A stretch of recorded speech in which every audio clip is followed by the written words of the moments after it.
fondo con Marta Reyes. Voto por México, el proceso electoral, ahora sí, el más grande de toda nuestra historia ha comenzado. 2021 tiene muchas cosas en juego. El voto que nosotros demos va a, por una parte, consolidar o decidir qué es lo que piensa la ciudadanía sobre esta llamada cuarta transformación. También, por supuesto, está en juego todos estos cargos de elección popular y el registro de muchos de los partidos políticos que están en la contienda. Estos partidos lo saben y por obtener ese voto a toda costa están postulando artistas, deportistas, cantantes, actores. ¿Tú estarías dispuesto a darle tu voto? Hoy analizaremos qué tan correcto y qué tan responsable son estas postulaciones o estas propuestas en este análisis a fondo. Con nuestros invitados, que yo agradezco a los tres que estén esta tarde, noche con nosotros, y los presento uno a uno. Marco Baños, bienvenido, catedrático y exconsejero del Instituto Nacional Electoral. Bienvenido. Gracias, Marta, te saludo con mucho afecto, lo mismo que tu amplio auditorio y a nuestros amigos panelistas. Agradecidos todos de que estés aquí. Emilio Álvarez y Casa, senador independiente, también un gran conocedor de temas electorales y sociales en nuestro país. Emilio, hola, gracias por estar aquí. Hola, Marta. Buenas tardes, un gusto saludarte y por tu conducto al auditorio de Mega Noticias. Un abrazo para Marco y otro para Isidro. Buenas tardes. Muchas gracias, buenas tardes. Y así es, también está con nosotros el doctor Isidro H. Cisneros. Él es catedrático, es pues un especialista, un doctor en ciencias políticas, y le agradecemos su análisis en este espacio. Gracias, doctor. Muchas gracias, Marta, un placer enorme estar aquí. Agradezco también a nuestros compañeros Emilio Álvarez y Casa y Marco Baños, y desde luego a tu amable audiencia.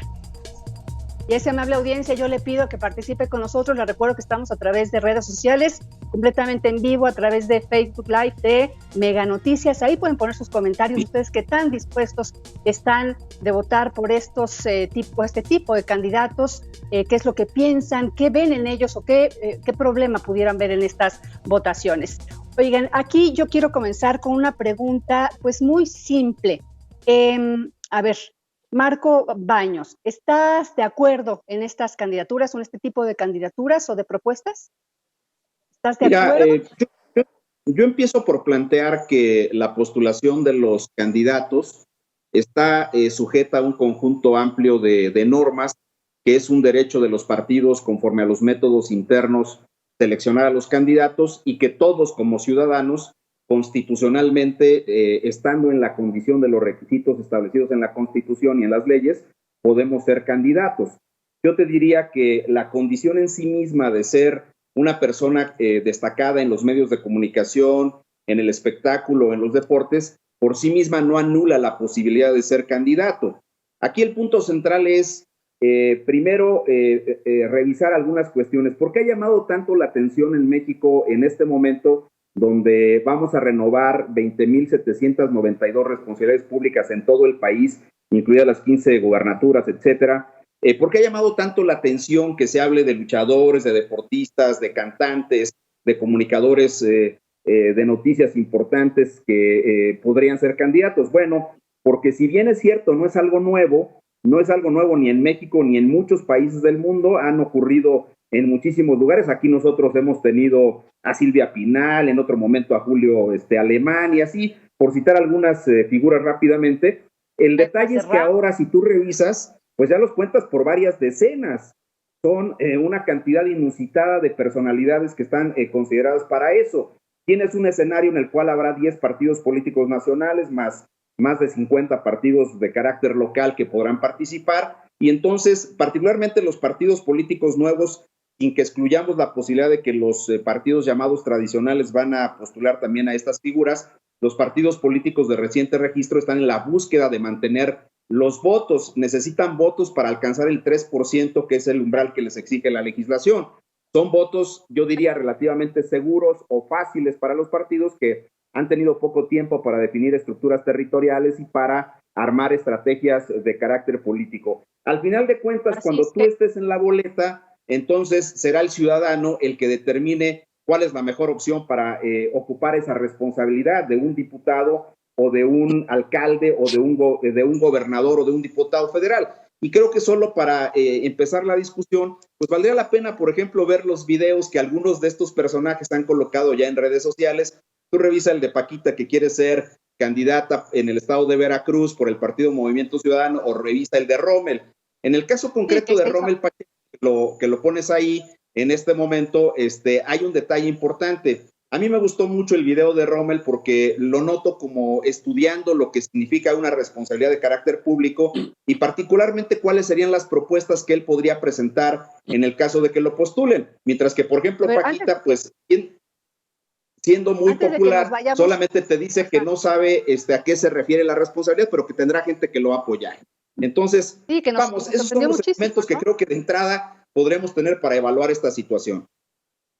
Claro, que justamente la intención de este programa es esa, que deshebremos todo este análisis, que hagamos un análisis exhaustivo sin descalificarlos per se, porque efectivamente, como decías, en México la Constitución establece que todos tenemos derecho a votar y a ser votados. Entonces, desde ese momento, ellos tienen derecho. Yo decía, y quería empezar ahora sí que con calma, solamente saber, ¿estás de acuerdo, sí o no, en este tipo de candidaturas?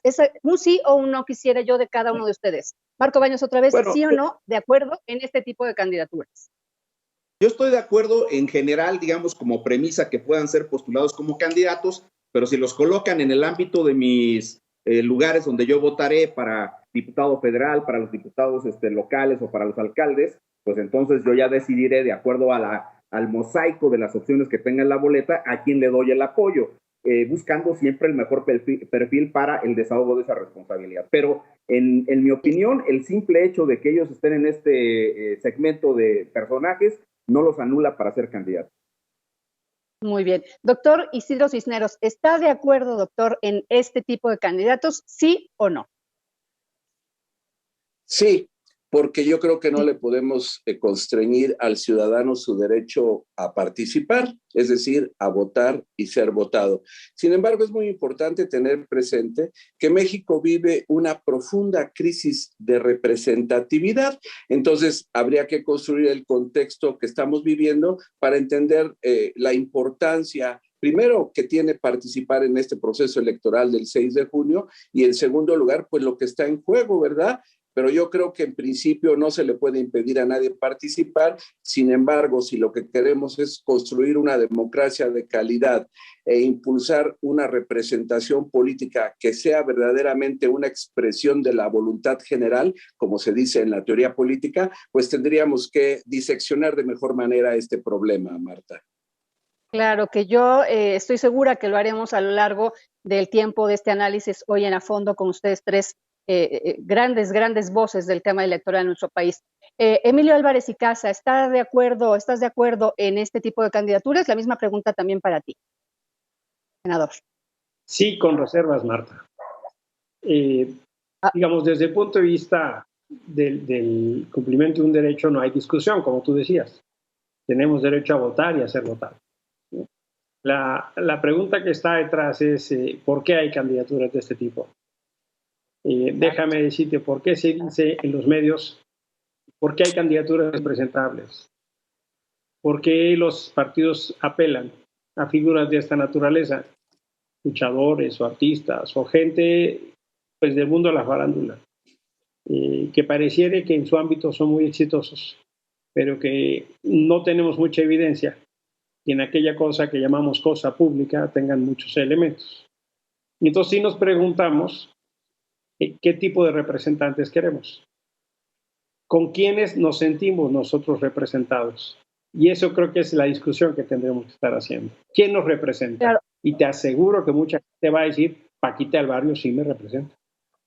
Exacto, yo creo que ese es un punto importante y miren, justamente por esto este primer bloque se llamaba derecho a ser votado, porque evidentemente todos tenemos derecho a ser candidatos. Aquí la pregunta, y con la que yo despido este primer bloque para más adelante hablar de ello, es si todos estamos facultados para ser votados y ejercer la responsabilidad que con el voto nos está otorgando el ciudadano. Creo que ahí estaría el debate. Derecho tenemos todos. Tener las facultades, los requisitos, la preparación, la experiencia, la trayectoria. Creo que ahí está el debate. Y dejamos este primer bloque y nos vamos al segundo. en donde es votos a toda costa. Así titulamos aquí en A Fondo este segundo bloque, porque justamente queremos entender qué hay detrás de esta estrategia que, como decía Marco Baños al principio, no es nueva. Hemos tenido a Carmen Salinas, a Irma Serrano, a Silvia Pinal, a Julio Alemán. Es más, hasta en alguna ocasión no ganó, pero se postuló como candidato este payaso Lagrimita. En fin, muchos candidatos ha habido a lo largo de la historia de nuestro país. La tigresa. ¿Perdón? La tigresa, ¿te acuerdas? También fue candidata a gobernadora. Y senadora y Irma etcétera. Serrano. Entonces no es nuevo, pero sí lo que llama la atención es el tema de que está sucediendo este 2021, en donde parece ser. Oye, a mí me llamó la atención, la verdad, este partido de redes sociales progresistas que hasta, la verdad, parece chiste, la selección galáctica. O sea, ¿de qué estamos hablando? Creo que estamos desprestigiando aún más la política de nuestro país y eliminando la importancia que tiene dirigir o encabezar un puesto de elección popular. Entonces, votos a toda costa. Yo aquí quiero saber qué ve el doctor Isidro Cisneros detrás de la intención de los partidos de seguir esta estrategia de colocar candidatos de este tipo, porque hay que decirlo, no es Morena, no es el PRI, no es solamente esta red de progresistas, son todos los que están postulando artistas, deportistas, reciclados, chapulines, en fin, a quien se pueda colocar ahí para llamar la atención y tener el voto. Doctor Isidro, ¿qué hay detrás de la intención de los partidos? ¿Qué lees? Bueno, tiene mucha razón Marco Antonio Baños cuando dice que esta elección del 6 de junio será una elección muy importante, no solo por el número de puestos de elección popular que estarán en juego en todo el país, efectivamente son más de 20,000, sino porque estamos viviendo un deterioro de las instituciones democráticas. Hay un dicho popular que dice: vota por un payaso y tendrás un circo. Entonces, lo que estamos viendo en México es que la política se ha devaluado. Hace un momento yo mencionaba que creo que vivimos una crisis de la representación política y lo que ha hecho el partido Morena, que encabeza un proyecto populista y que se caracteriza también por una deriva autoritaria, lo vemos todos los días, no solo las ocurrencias legislativas en relación con la industria eléctrica, los megaproyectos que en un momento de crisis sanitaria pues resultan un poco contraproducentes, la gran cantidad de recursos que se les está inyectando. Vemos cómo, por ejemplo, el presidente de la República ha nulificado a la soberanía que representa el poder legislativo federal cuando dice que su proyecto de ley preferente de reforma de la industria eléctrica no se le debe cambiar ni una coma. Entonces hay una preocupación por este deterioro. ¿Sí? Dime, Marta. No, nada más queriendo centrarnos otra vez y venir hacia acá. Y lo que decía yo, claro que es criticable lo que ha presentado Morena, como candidatos Jorge Janrón, en fin, varios, Laida Sansores, que ha pasado de partido político, pero no es solamente Morena, está el PRI, está el PAN, está este partido de redes sociales, está el PES, en fin, son todos los partidos políticos los que están poniendo ahí a quien llame la atención. En general, ¿qué es lo que hay detrás de un partido? Digo, obviamente cada partido personal con el registro, a lo mejor permanecer en el poder, no lo sé. ¿Cuál es la lectura general, doctor? A lo que yo quería llegar es que estamos viviendo un proceso de devaluación de la política. Se ha vuelto una actitud, una política espectáculo, todas las mañaneras, por ejemplo, que han devaluado el espíritu original de la política. Hay que recordar que los clásicos del pensamiento político concebían a esta actividad humana como un arte y como una virtud al servicio de los demás, y lo que estamos observando ahora es que la política se ha convertido simplemente en una lucha por el poder. Entonces es muy lamentable que todos los partidos políticos, pero sobre todo aquellos de reciente creación, el Partido Encuentro Social, redes sociales progresistas, incluso sorpresivamente Movimiento Ciudadano, están devaluando las candidaturas, porque en un proceso político democrático la calidad del candidato representa la oferta política que se le está presentando a los ciudadanos. Entonces, si nosotros estamos reduciendo la política a un espectáculo, a un show, a una desvalorización, porque no estamos discutiendo sobre los grandes problemas nacionales, estamos reflexionando si vale la pena postular a un candidato que es luchador y si se debe o no quitar la máscara para ir a la jornada electoral. Estamos viendo muchos candidatos que a lo mejor son muy populares, como Paquita la del Barrio, pero que abiertamente dicen que no entienden nada de la función legislativa. Entonces, siempre se ha dicho que quienes nos representan ilustran muy bien el tipo de pueblo que somos. Y yo quiero resistirme a esa idea y pensar que merecemos como mexicanos una representación política de calidad. La única manera de salir de esta crisis de la representación política es exigiendo a los partidos que presenten candidaturas realmente ciudadanas, que tengan un vínculo con los movimientos sociales, que enarbolen demandas de los derechos humanos, una democracia donde haya rendición de cuentas y transparencia, entre otras cosas, Marta. Claro, que tocas, doctor, un punto fundamental, exigirle a los partidos políticos candidatos que realmente representen una alternativa de gobierno eficiente. Ahí, ¿a quién le tocaría exigirle a los partidos? Yo le preguntaría, por ejemplo, a Marco Baños, que fue autoridad electoral, ¿tiene facultad del Instituto Nacional Electoral de exigir mejores candidaturas? ¿Cómo lo pudiera hacer el pueblo? ¿En manos de quién está a exigir? Porque parece que aquí los políticos hacen lo que quieren y no lo que la sociedad debería exigirles o les exige. Mira, yo te respondería que formalmente el Instituto Nacional Electoral y ninguno de los órganos electorales de las entidades federativas, órganos administrativos o jurisdiccionales no tienen facultades para exigirle a los partidos políticos que los candidatos cumplan condiciones o requisitos más allá de los que ya están expresamente señalados en la legislación. Creo que el problema central está aquí en la posibilidad de evaluación que al momento de ejercer el voto le va a corresponder al ciudadano, sobre todo ahora porque tienes un esquema de este tipo de posibilidades de candidatos, pero al mismo tiempo tienes también la necesidad de evaluar por la vía de los que se van a postular en reelección y que van a aparecer en la boleta conforme a los arreglos finales que tengan los propios partidos políticos. Y contestando, yendo de frente también a la pregunta que tú formulaste, yo lo que creo es que efectivamente, como dice Isidro, como de alguna manera ya lo empezó a pergeñar el propio Emilio, creo que el detalle está en que hay una serie de problemas de representatividad de los partidos. ¿De dónde viene? Hablemos primero de los tradicionales. Pues lamentablemente de muchos hechos de corrupción de las personas que a través de los partidos políticos han accedido a cargos importantes de gobierno e incluso de la propia representación popular, y porque también hay excesos en el ejercicio del poder por parte de estos candidatos. Hay también múltiples incumplimientos acreditables de las ofertas que se presentan durante las campañas electorales, y eso el ciudadano lo ha evaluado para establecer una especie de crítica y de expresión de falta de confianza generalizada sobre los partidos políticos. Luego tienes a los partidos de reciente creación, que evidentemente en el proceso de constitución de estos nuevos partidos han hecho señalamientos de que van a ser distintos, de que presentarán esquemas y propuestas distintas a las de los partidos llamados tradicionales y que por consecuencia piden el apoyo de los ciudadanos. Lo tuvieron primero para el tema de la obtención del registro y ahora no han tenido mucho tiempo porque el registro finalmente se les concedió entre el mes de septiembre y el mes de octubre con las cuestionables sentencias del tribunal y algunas decisiones también un poquito polémicas del propio INE, pero han tenido poco tiempo para armar las estructuras territoriales y para armar estrategias políticas.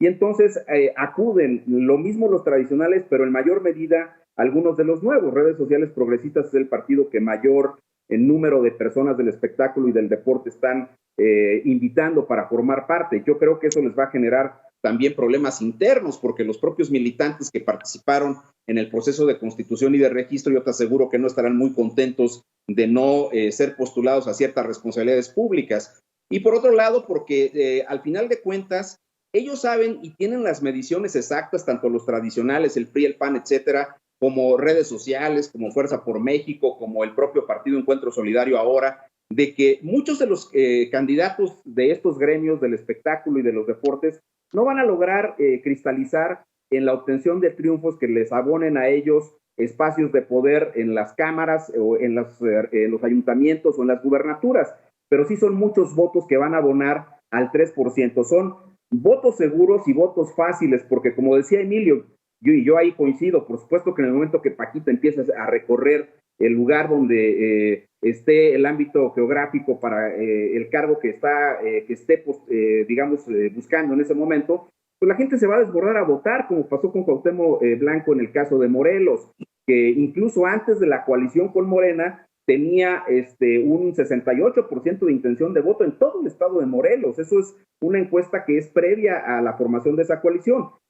¿Quién tiene la responsabilidad de evaluar si esto funciona o no? Sin duda el ciudadano. Nosotros, en el momento que tengamos la boleta encima, que veamos el universo de las propuestas partidarias, de los candidatos independientes y de que veamos que muchos de estos aspirantes vienen de estos gremios, donde, insisto, tienen derecho a estar ahí, pero tendremos que evaluar concienzudamente si tienen las características, las habilidades para poder estar ahí, o van a formar parte de un poder legislativo. No hablo de todos los legisladores, no de todos los senadores, sino de todos los diputados, pero hablo, por ejemplo, de los grupos mayoritarios en las cámaras, donde son una caja de resonancia, que ahora se ha vuelto ridícula, y voy a decir por qué. Porque por lo menos en la época del PRI, se necesitaba una iniciativa de ley del presidente para que ese poder fuera, a través de su mayoría, una especie de caja de resonancia. Ahora ni siquiera hace falta eso. El presidente sale y dice que no está de acuerdo con los temas de Trump, que hay una violación a la libertad de expresión porque le quitaron sus cuentas de las redes sociales, y entonces se le ocurre que acá en México no hay que privar a nadie de la libertad de expresión y que habrá que buscar mecanismos, y salen un diputado y un senador, el caso de Monreal y de Javier, ahora olvido el nombre, pero hay un diputado que sale y dice, pues vamos a presentar una iniciativa de ley. O sea, cualquier ocurrencia que tenga el titular del Ejecutivo es motivo para intentar hacer una regulación de las redes sociales en términos de contenidos, cuando a nivel mundial solo temas como la dignidad, como las expresiones que tienen que ver con violencia, incitación a la violencia, han sido las prohibidas. Pero a mí me parece que seremos los ciudadanos, los electores, los que tendremos la delicada responsabilidad, y así lo quiero apuntar en esos términos, de evaluar a las propuestas que nos presenten los partidos, los propios candidatos independientes que se registren, y señaladamente, pues si aparece Tinieblas, Blue Demon y Carístico, bueno, pues vamos a ver qué hacemos ahí con esas votaciones.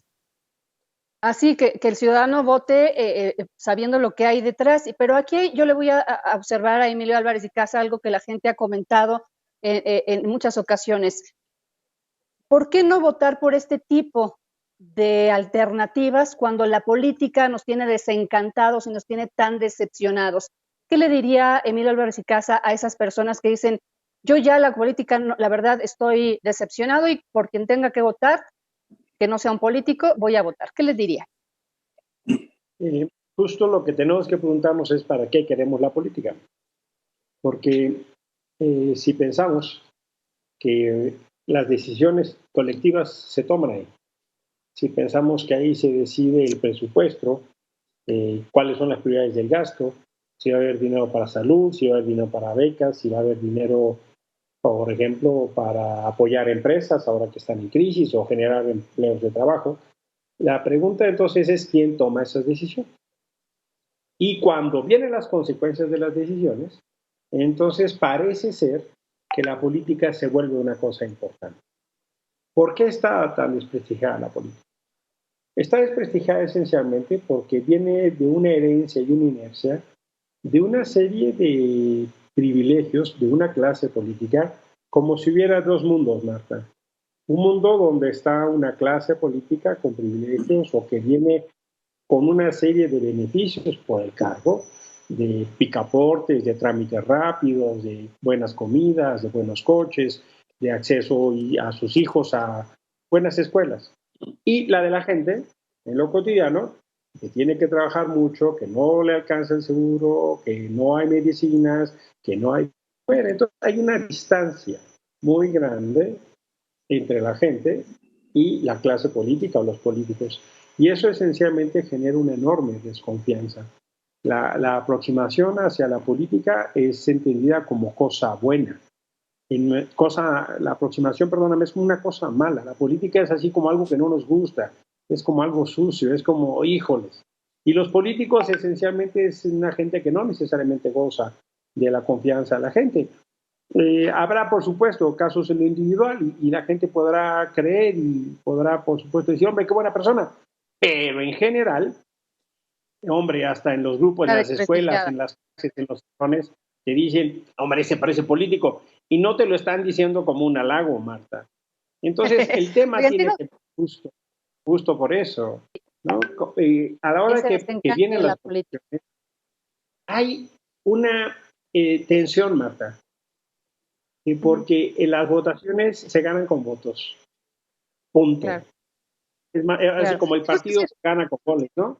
Y eso genera que los partidos apelen a estas figuras, sobre todo los partidos nuevos, apelan a figuras conocidas porque le prestan su imagen, le prestan su rating, le prestan el conocimiento para que, como dice Marco, la gente vote por ellos. Y los partidos tradicionales, bueno, ahí tenemos un problema de otra naturaleza.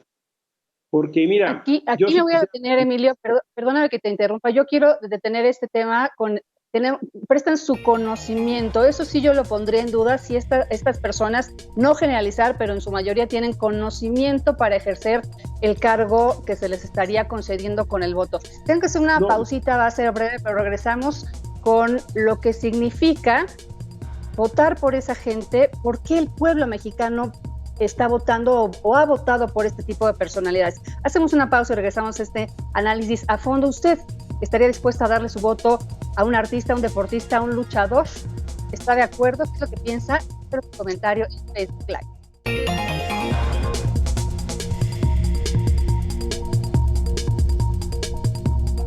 No estamos de regreso. Conciencia ciudadana. ¿Qué hay detrás de los votos que sí ha emitido la ciudadanía a favor de artistas, deportistas? Decíamos que no es nada nuevo. Recordábamos el caso, por ejemplo, de Carmen Salinas, de Silvia Pinal, Cuauhtémoc Blanco como gobernador, primero alcalde o presidente municipal de Cuernavaca, ahora como gobernador del estado de Morelos. ¿Por qué la gente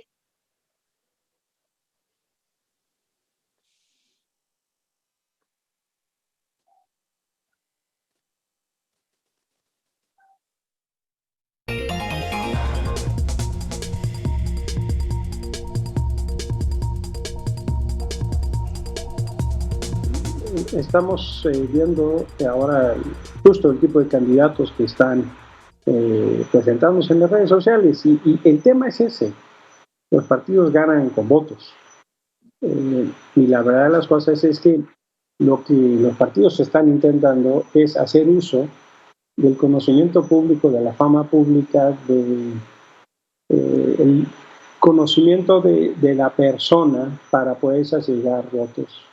Van a ser unas elecciones súper competitivas. Y bueno, estas son estrategias que como de atajo. El problema es, como bien se señalaba, si tendrán, no solo que la gente los conozca, sino si estas personas tienen el conocimiento suficiente para desempeñar el cargo. El derecho lo tienen. Pero claro que queda duda, ha insistido sobre eso, en la calidad de la democracia. En términos de poder conocer con certeza si a la hora que tengan que tomar decisiones, van a ser decisiones que nos ayuden a tener una mejor democracia, mejores instituciones públicas, mejores recursos. Ese es justo el dilema que luego se disocia. Y por supuesto que es una especie de apelar al conocimiento público de personas que tuvieron mucha exposición porque estuvieron en la selección nacional, porque estuvieron en una telenovela, porque se suben al ring. Probablemente todos podemos conocer a Blue Demon. Yo personalmente no me acuerdo del nombre de Blue Demon, ¿no? Porque además como que no se trata de que uno sepa el nombre del luchador, ¿no? Entonces es una tensión, Marta, es una tensión porque los partidos apelan, yo creo que en un pragmatismo extraordinario, a conseguir votos a cualquier forma. Ahora, los partidos tradicionales, sí hay un tema que tendríamos que preguntarnos, porque en la disputa fundamental, en mi opinión, en el 21 tiene dos niveles. La Cámara de Diputados, para ver si Morena y el presidente refrendan su mayoría, y las gobernaturas. Ahí va a haber una decisión. Entonces, uno pregunta, bueno, los partidos políticos de oposición están postulando una gran cantidad de personas que en cierta medida son responsables que el Estado de julio del 18 haya sido el que es. son personas que estuvieron en el gobierno, que tuvieron funciones políticas. Eventualmente PAN y PRI y PRD piensan que esa experiencia les ayuda, pero creo que faltó autocrítica también para buscar por qué la gente no votó por ellos en el 18. Y si no votaron por ellos, entonces ¿por qué lo repiten?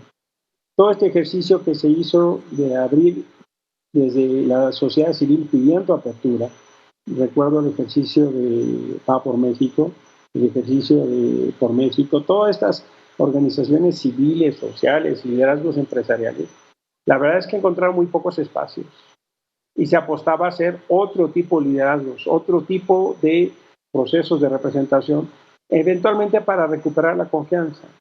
Y hay gente que dice, oye, ¿y estos partidos la disculpa para cuándo? ¿No? ¿Cuándo van a dar la disculpa de lo que cometieron? Y por otro lado, esa Morena, también en un pragmatismo tremendo, así lo hizo para el 18, recogió de chile, mole y manteca a todo el que quisiera irse a Morena, lo recogió. Al que se peleó, el segundo lugar que se desencontró, lo peleó también.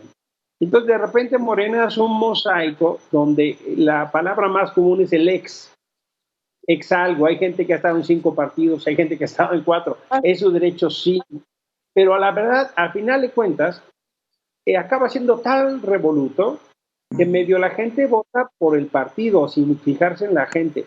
En ciertos lugares locales, en los municipios tal vez, en las elecciones donde la gente se conoce más, tal vez pesa más el candidato o la candidata. Pero mira, estas cosas en realidad tienden a confundir más a la gente en una ecuación que es complicada. Votar es una ecuación bien complicada, ¿eh? Sí, evidentemente el mapa de nuestro país, así como hay diversidad geográfica, lo diferente que es cada uno de los territorios de nuestro país, norte, sur, etcétera, así es también obviamente lo que representa un alcalde como presidente municipal o un gobernador, o etcétera. Sabemos que los diferentes puestos de elección popular tienen sus diferentes características, pero aquí hay algo que la gente también dice y a la que yo quisiera tocarles en este momento a ustedes. Dice la gente, a ver, ¿por qué no se va a postular o voy a votar por un luchador o por un artista si se trata de que los que están sentados, por ejemplo, en la Cámara de Diputados me representen? A lo mejor para mí, sí, como decía hace rato uno de ustedes, a lo mejor para mucha gente, Paquita del Barrio sí los representa. Y entonces, ¿por qué no tendría derecho, por ejemplo, a sentarse en un escaño? Doctor Isidro Cisneros. Bueno, yo creo que es muy importante valorar que actualmente estamos viviendo un momento político muy complicado y que durante mucho tiempo se pensó que el votante ejercía sus derechos políticos con racionalidad. Se hablaba incluso de una teoría económica de la democracia, según la cual, así como el consumidor va al mercado y escoge entre diferentes alternativas de productos, asimismo se pensaba el ciudadano va a la jornada electoral, que sería un símil de mercado político, y con su voto elige a una de las diferentes alternativas en disputa. Y lo hacía, decía la ciencia política, con un alto grado de racionalidad, calculando el costo y también los beneficios que podría obtener al ejercer de esa manera su voto. Sin embargo, lo que hemos visto en los últimos años es que cada vez se presenta más como un mito esta idea del votante racional. En el 2018, los ciudadanos votaron con el hígado, no con el cerebro. Votaron a partir del resentimiento social. López Obrador llegó a la presidencia porque fue muy hábil en montarse en este descontento social, en esta crisis de representación a la que estoy haciendo referencia, a esta democracia que no da alternativas a los ciudadanos. Y por eso es que yo creo que ahora en estas elecciones los partidos políticos de reciente creación, pero particularmente el partido en el gobierno, el partido Morena, están apelando otra vez al ciudadano para que vote en función de sus sentimientos, que vote en función de su enojo, de su ira, del descontento que ha generado la confluencia de la crisis sanitaria con la crisis económica, incluso con una crisis política, porque estamos observando que ahora que se enfermó el presidente, pues ha establecido un modo muy peculiar de gobernar, una personalización de la política, que si hubiera una crisis por una enfermedad grave del presidente, pues prácticamente no hay quien lo sustituya. Entonces, aquí es importante hacer referencia a lo que mencionaba ahorita Emilio Álvarez y Casa, que estas agrupaciones ciudadanas como Futuro 21 y Sí por México han elaborado para los candidatos que se presentarán en estas próximas elecciones códigos de ética a partir de la idea de que estamos urgidos de una evaluación ética de la política. ¿Dónde ha fallado la representación? ¿Por qué los partidos políticos que fueron concebidos originalmente como instrumentos de mediación entre las instituciones del Estado y el ciudadano de a pie no están cumpliendo ese papel? ¿Por qué se ha devaluado la política? ¿Por qué incluso podemos hablar de un esquema de antipolítica, un rechazo visceral a los partidos tradicionales, cuando yo lo que pienso es que tenemos que ayudarlos para reconstruir este entramado institucional democrático? En las elecciones de 6 de junio de 2021 se va a definir el futuro del sexenio y es mucho lo que está en juego, Marta. Dime, sí. Del sexenio y evidentemente también está en juego el tema de las mayorías en los congresos para que reformas importantes y fundamentales para la vida de nuestro país se puedan consolidar o no. Aquí hay algo que me parece que tenemos que poner sobre la mesa y hay que ser realistas. Y es un poquito el título de nuestro cuarto bloque, que es y si profesionalizamos la política, pero hay que ser realistas. El pueblo mexicano, pocas personas razonan su voto. Algunos votan visceralmente, algunos la verdad es que van y votan por un favor político o una dádiva que algún partido político les dio. En fin, profesionalizar la política estaría en manos de los propios políticos. Obviamente también una parte de lo que es la sociedad civil organizada. Pero si analizamos la demografía nacional, pues es muy poca las personas que pueden trabajar por esta profesionalización de la política. ¿Estás de acuerdo, Marco Antonio Baños? Mira, yo pienso que el tema de la profesionalización de la política está sujeto también a esta condición que ahora se está presentando en la elección de las candidaturas. Los partidos apuestan más por popularidad, es decir, por votos seguros que por capacidades demostradas. Hay capacidades demostradas, y lo decía Emilio con mucha puntualidad, en el ejercicio de la profesión de luchador, de futbolista, de cantante, pero quién sabe a la hora de ejercer una diputación, una alcaldía, etcétera. Cuando se habló de profesionalizar a la política, se pensó en una serie de acciones que ya se han implementado. Por ejemplo, si tú revisas lo que fue la iniciativa de ley para incluir en la Constitución la posibilidad de la reelección, pues vamos a encontrar como, por ejemplo, en una de las iniciativas que fueron las que permearon al final esta adición constitucional, pues se habló de que era necesario que hubiera por lo menos un sexenio más para los senadores, al que Emilio lo logre si es que se vuelve a registrar, y se planteó que básicamente se trataba, entre otras cosas, de profesionalizar a los políticos. El único detalle que yo no comparto con lo que esa iniciativa de la senadora del Campo en aquel entonces planteó fue la forma de profesionalizar a los políticos, porque el simple hecho de que te puedan reelegir y de que estés hasta 12 años no garantiza que te profesionalices, en mi opinión, primer punto. Segundo lugar, se planteó la posibilidad de crear aparatos de asesores que asistan a los senadores, a los diputados. Eso de alguna manera existe y de alguna manera lo tienen en sus propios cuerpos de asesores los senadores y los diputados. Pero el hecho concreto es que no se trata de que profesionalicemos a los asesores, sino esos ya son profesionales, por cierto, siempre son muy destacados los asesores.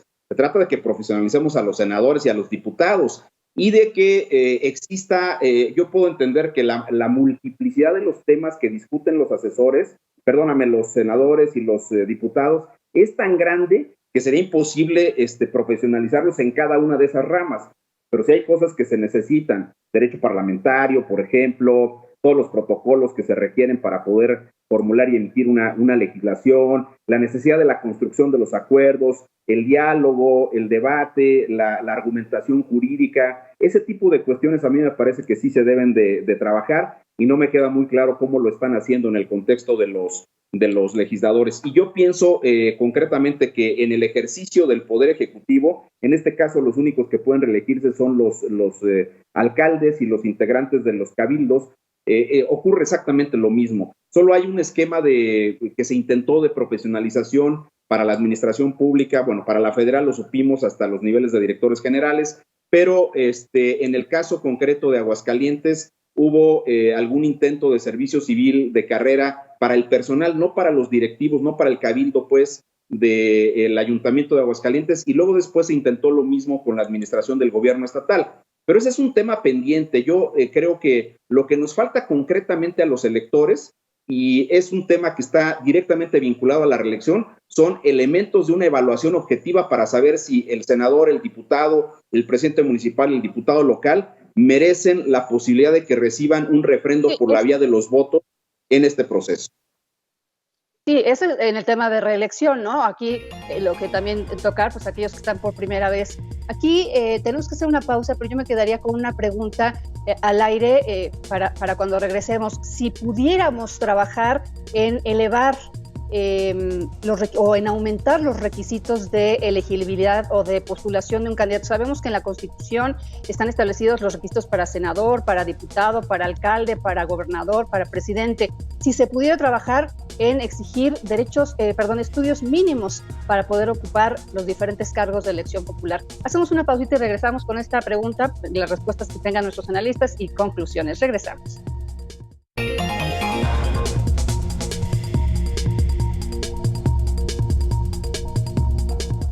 Y el tiempo vuela y tenemos poco tiempo para conclusiones. Marco Baños, adelante, por favor. Gracias, muy breve. Bueno, primero me parece que es derecho de cualquier ciudadano mexicano, ciudadana mexicana, ser postulado a cargos de elección popular, ser luchador, ser deportista, no te impide ese derecho. Dos, me parece que los partidos políticos apuestan por razones distintas que hemos esgrimido aquí a este sector para obtener votos que puedan permitirles la conservación del registro, y creo que la responsabilidad final para poder determinar si alguna de estas propuestas se integra a las alcaldías, a las diputaciones locales, a las diputaciones federales e incluso a las gubernaturas, dependerá de los ciudadanos. Es necesario que, a pesar de la dificultad a veces para tener información sobre los candidatos, pues cada quien decida con absoluta libertad, y aquí creo que lo que decía Isidro Cisneros es fundamental. Ojalá que logremos un voto racional, un voto pensado, un voto informado, y que las autoridades electorales igual en el ámbito de su competencia se preocupen por acercarle a los medios y a los ciudadanos información que permita el conocimiento más amplio de las candidatas y los candidatos y tomar la mejor decisión. Creo que eso es lo que nos corresponde, y ojalá que todos hagamos un esfuerzo en esa ruta. Ojalá que sí. Doctor Cisneros, conclusión, por favor. Bueno, yo creo que es necesaria una nueva reforma político-electoral. Pienso que es importante tutelar el derecho de todo ciudadano a votar y ser votado, pero tendríamos que reflexionar como sociedad cuáles serían aquellos reglamentos, aquellas formalidades en el registro de las candidaturas que la autoridad electoral tiene bien establecido a norma de ley. Sin embargo, hay que ver un poco la experiencia internacional. Por ejemplo, en todos los países se piden requisitos mínimos para inscribir a los candidatos, pero en algunos se piden ciertas cláusulas adicionales. Por ejemplo, en Brasil, además de todo lo que deben llenar los candidatos, de certificados de estudio, de nacimiento, etcétera, les piden anexar una declaración de bienes. En El Salvador, un escrito de solvencia en materia de pago de impuestos, y en Colombia, una póliza de seriedad de la candidatura. Aquí tendríamos que imaginar algo en la ley. Primero, para evitar el transfugismo político, que yo soy un candidato de un partido ayer, pero como no obtuve la nominación, como ocurrió en San Luis Potosí, mañana ya soy candidato del otro partido. Entonces, este pragmatismo excesivo de los partidos y los candidatos tenemos que acotarlo de alguna manera a norma de ley. Creo que hay que penalizar ese saltar de un partido a otro. Hay que también penalizar el hecho de que se deje en segundo lugar la plataforma electoral, que esa es la propuesta programática que los partidos hacen a la sociedad, porque ahora no se está discutiendo de propuestas, se está discutiendo de personas. Entonces creo que hay que crear la base jurídica e institucional para poder elegir a los mejores candidatos posibles, aquellos que lleven nuestra representación al Congreso de la Unión. Porque algo importante, Marta, no sé si ustedes vieron hace algún tiempo unas entrevistas que hicieron a los legisladores y les preguntaban, señor diputado, ¿qué dice el artículo 5 de la Constitución, el 27, el 123? Y muchos no sabían. Entonces hay que empezar desde allí, formando a nuestros legisladores y exigiéndoles una rendición de cuentas expedita. Gracias. Gracias, doctor. Emilio Álvarez y Casas, senador. Adelante.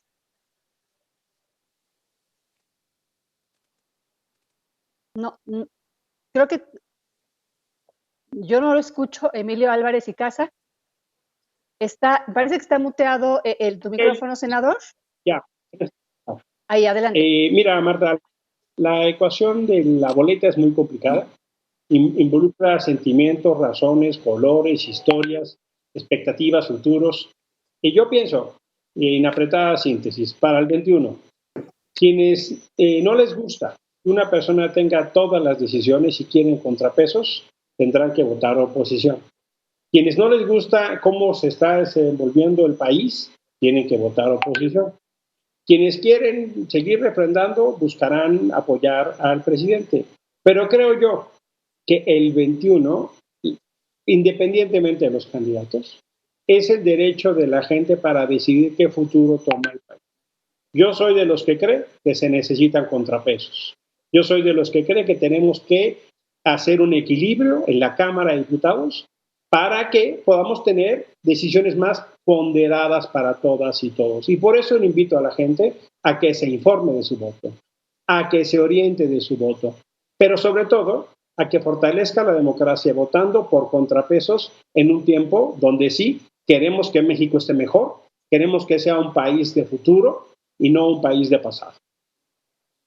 Así es, yo creo que lo que podemos dejar sobre la mesa con este análisis que a los tres les agradezco y como una conclusión también de Mega Noticias, es decirle a nuestro auditorio que recuerden que no se está votando por una plataforma política, no se está votando por un personaje, se estaría votando por México. Así que les pedimos que su voto sea pensando en México. Muchas gracias a los tres por este análisis y un gusto saludarlos y tenerlos nuevamente con una servidora en una mesa.